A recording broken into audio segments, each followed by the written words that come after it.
Hi, everybody. This is Mike from Two Dads, and this is an episode that I'm super excited about. I am thrilled, as you can see, to be joined by Dr. Aimee, aka the Egg Whisperer. If you haven't met Dr. Aimee before or heard about her, let me just give you a little bit of her repertoire because, quite frankly, she's super fabulous. So Dr. Aimee is based in the San Francisco Bay Area and host of the Egg Whisperer Show. She has heard story after story from women and couples from all over the world about their struggles to try and conceive. And in her attempt to prevent more of these heartbreaking stories, she's gone on in a mission to promote fertility awareness and does a fab job of it too.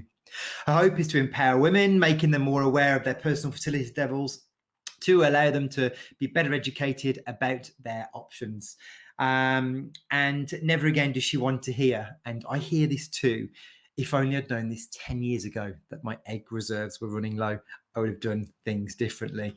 Welcome to our session, Dr. Aimee. Thanks, Mike, for having me. I'm super excited to be here. No, this is a pleasure. We were talking just before we went on, just how excited I was to have this conversation with you, because, you know, whether it's the IVF Babble Girls or whether it's, I was talking to somebody from Happy Beginnings or Richard Vaughan, all of these people have heard of you and speak so nicely about you. And this is going to be a good little chat. So how are you? I'm doing great. I'm here in the San Francisco Bay Area. It's sunny out. I have nothing to complain about other than maybe we're riding a storm out together through this pandemic, but nothing that you and I can't handle with our positive mental attitudes. Without a doubt. So how is that impacting you at the minute? You know, I mean, I'm used to dealing with heartbreak. A lot of people think that fertility doctors, you know, our days are filled with happiness and bringing joy. Certainly there's an element of that, but also there's that human struggle part of it. So I'm well equipped to deal with people and their anxieties and their stress. And what I'm telling people is your egg quality at present is not changing, right? We're taking a little bit of a pause, 1 to 2 months maybe for some couples and families and single moms and dads and things like that. But for the most part, we're going to be back to work as usual, helping families the way that we were, I predict, in the very near future. So while it's a gentle pause, I'm still doing what I can to bring hope to my families by giving them plans, giving them updates so that they feel like they're not lost in the storm. Yeah, I second that. Absolutely. And I think it's interesting because I think a lot of women are quite anxious that, you know, this pause in time is going to dramatically reduce their chances. But like you say, this is just, you know, this is 1 or 2 months out. Right. And I think there's no evidence to lose hope. no Evidence to lose hope that waiting 1 or 2 months will hurt your egg quality. That's a fact. Yeah, totally agree. Okay, so clearly your reputation precedes you. So for the benefit of newer followers and new people watching this that haven't potentially heard of the Egg Whisperer, tell us all about what you do in your services. Basically, I'm a baby maker. I help people become parents through a number of different methods. You know, one is just having people reach out to me and learn about their fertility. And then I see people who are struggling to get pregnant and need help. And I also take care of women who are pregnant and worried. So, you know, I think there's a myth that you need to see a doctor only if you're going to do treatment. And that's just not true. So I hope through shows like this and what you're doing, we're just educating people about how they can prepare for pregnancy. And right now I'm helping so many people prepare because of what's going on. So I basically make people parents. We love people like you. So how has the recent pandemic impacted the clinic then? And then second, I guess the second part, obviously in America, the ASRM are feeding the information to the industry, which for those watching not aware, very equivalent to the HFEA or BFS here in the UK. How are they supporting the industry? Absolutely. I mean, through updates and, bulletins that they've released, kind of updating us on pregnancy and the complications from COVID potentially, and what it looks like for patients who are trying to get pregnant or already pregnant. And the reality is that we just don't know everything. And so out of an abundance of caution, what they're saying is maybe don't transfer embryos right now, perhaps freeze eggs, freeze embryos. We are starting treatments as far as getting pregnant with IUI. Not every clinic is doing that in every part of this country, but it's a very personal decision as to whether you try and get pregnant right now with your, doctor knowing everything there is about you. But I think most doctors agree that if a woman is over the age of 37 years old, it might make sense to start trying sooner than later.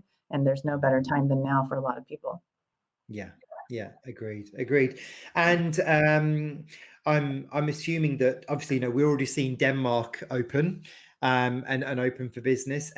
How it is in the States at the moment? Is it state by state based, It's or? state by state and area by area. So, for example, in Northern California, the San Francisco Bay Area, most of the clinics have opened up as of this week. However, in Los Angeles, that's not the case. Not all the clinics have opened up. So, for example, in other states, you'll see some clinics in certain areas based on how many, because I know how many COVID positive patients there are in my city. And last week there were only 30 in my city. So we're very lucky that we've done with the social Oh my distancing. Yeah, God. it's pretty remarkable. So so I feel like I can provide what I call COVID-free fertility care. And we do things like test patients for COVID. We have different procedures now for patients coming into the office. The way my workflow is now most consults are over video, and I only see patients in treatment in person. Okay. Wow. Wow, that's so not how it is here at the Yeah, minute. Wow, you guys are super lucky. yeah. Okay, so in your bio, there was a mention about if only I knew what I know now type situation. Egg freezing here is, I guess I'm 41, and I've got friends of mine that are sort of mid to late 30s that are single and thinking, do you know what, I need to probably look at freezing my eggs. Mhm. And we used to see this as only something the elite or celebrities were doing.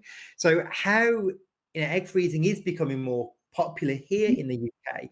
What's your advice to those women contemplating it?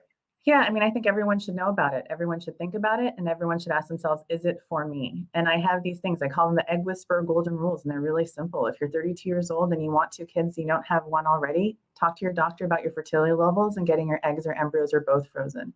It's as simple as that, because there's one thing that causes infertility, and it's 100% for everyone, and that's our age. Everyone will run out of eggs. It doesn't matter how beautiful you are. It doesn't matter how much money you have. And the thing is, if a young person, I'm going to use this boob analogy, if a young person wants to get her boobs done, she'll find a way to do it if it's important to her. And most 30-year-olds know how to get their boobs done. You go to a plastic surgeon, Yes. you got your boobs. And that's the thing. Like, I wanted everyone to know about egg freezing, just like you know about boobs. And I swear, I'm Totally. not going to talk to plastic surgeons about talking to their patients about egg freezing.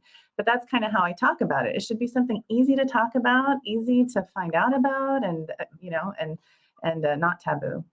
No, I agree. And I think this is why we enjoy doing these sessions, because whether it's us raising awareness of same-sex parenting or surrogacy, or male factor fertility issues, these are the issues we should all be talking about and not be ashamed of. This is within all of us. Okay, so the fertility industry, I'm a bit of a fertility industry geek, Yeah. but my knowledge is very limited to here in the UK. Yeah. So I'm always looking to America of what's going to happen next, whether it is the next surgery or is the next trend or fertility product. It must, it happens much quicker in the US. And because regulation is not as tight as here in the UK, what are the newest advances that you can see coming through, or maybe can predict that people should, look to see how that's going to shape fertility for the future? What I'm super excited about, and I've been waiting for this probably for at least the last 5 years and following all the research, is on non-invasive pre-implantation genetic testing. So typically when you want to learn if an embryo is normal or not, what do you have to do? You have to do an embryo biopsy. And that's a very technical procedure that needs to be done by somebody who's highly skilled and has had years of training. But not every lab has that. And so you can imagine that maybe some embryos have been getting damaged along the way, and patients don't know the right questions to ask as far as their lab and if that lab has the technical ability to do it. I'm not saying that labs are purposely doing this, but what I'm saying is by now involving a way to test an embryo without actually doing a biopsy, that might improve success rates for people everywhere. So I think that's coming very, very soon. It's coming here to the Bay Area, I imagine in the next 6 months. And I'm very excited about that. And I bet that you guys are going to be seeing that as well in the UK. Amazing. Yeah, and you're right. Such invasive procedures, have come with risk. That's Yeah, yeah. That's I shall keep my eyes open for that one. Um, you know, I've turned my news alerts off on my phone because I was sick of all of the coronavirus thing, COVID that, and I'm just like, oh, watching death counts just increase, which is so Right, morbid, and I'm just like, you know what, turn that off. So right. the myth busting with coronavirus and getting pregnant, what's your advice? So my advice is if a patient emails me and she says, Dr. Aimee, I'm really worried about getting pregnant right now. Should I get pregnant? The answer is easy. The answer is no. I don't want you to be stressed. I don't want you to be worried. I don't want you to like being pregnant and being worried. Just put those two together. It's not fun at all. I mean, when you're pregnant anyways, you're always worried, is my baby going to be healthy? But if the addition of the pandemic is affecting you so deeply that you're, for example, having panic attacks, you can't sleep at night, and you're always going to be worried, then I would say just wait. Wait a few months. Let's see what happens. Maybe wait through the winter. Let's see if there's going to be a spike in cases. Let's learn more about the effects of pregnancy. I mean, what we think is that it probably doesn't cause, that much risk in pregnancy, but that much could mean a miscarriage for someone. It could mean more tragic things like a stillbirth. And so I feel like if someone wants to wait, I fully support them. And if people don't want to wait, what they should know is how will their pregnancy be managed? What kinds of steps are going to be in place to protect you from COVID when you go into the clinic, for example? And if you have a COVID concern, let's say you've been exposed to someone, what steps are in place to test you? And potentially at work, for example, what is your employer going to do so that you can keep working? If you're pregnant, I'm telling my patients to stay home and basically work from home as much of the pregnancy as they can if their employer, for example, can't allow them to physically distance from other employees.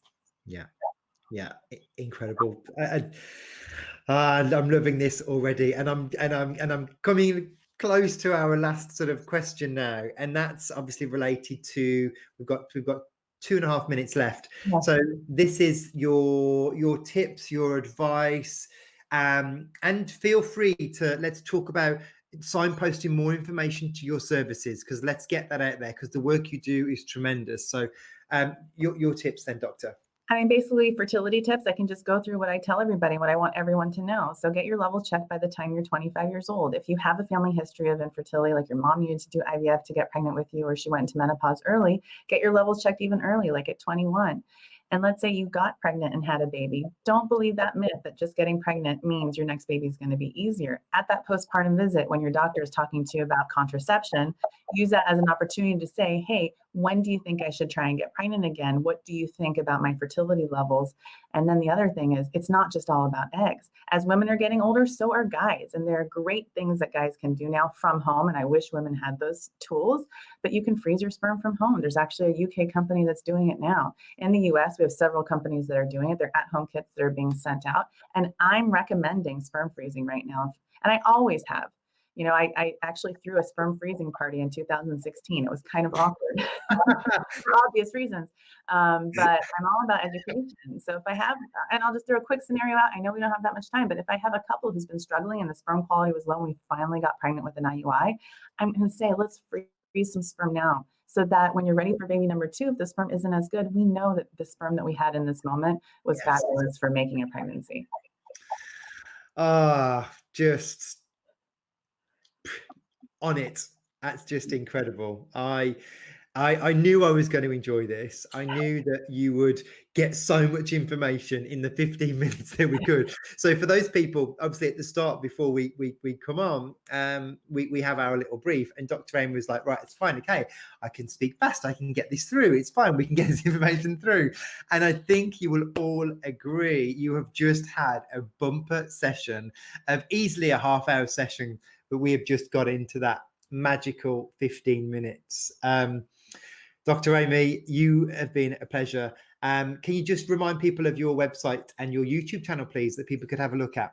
Absolutely. The YouTube show is Egg Whisperer, The Egg Whisperer Show. And then my website is draimee.org. I joke that I'm going to be a rap artist one day, but basically it's draimee.org. I love it. Thank you so much, Dr. Aimee, aka the Egg Whisperer. We'll be seeing more of this type of collaboration because we need to talk some more. Thank you so much. You have a great day. Take care. You too.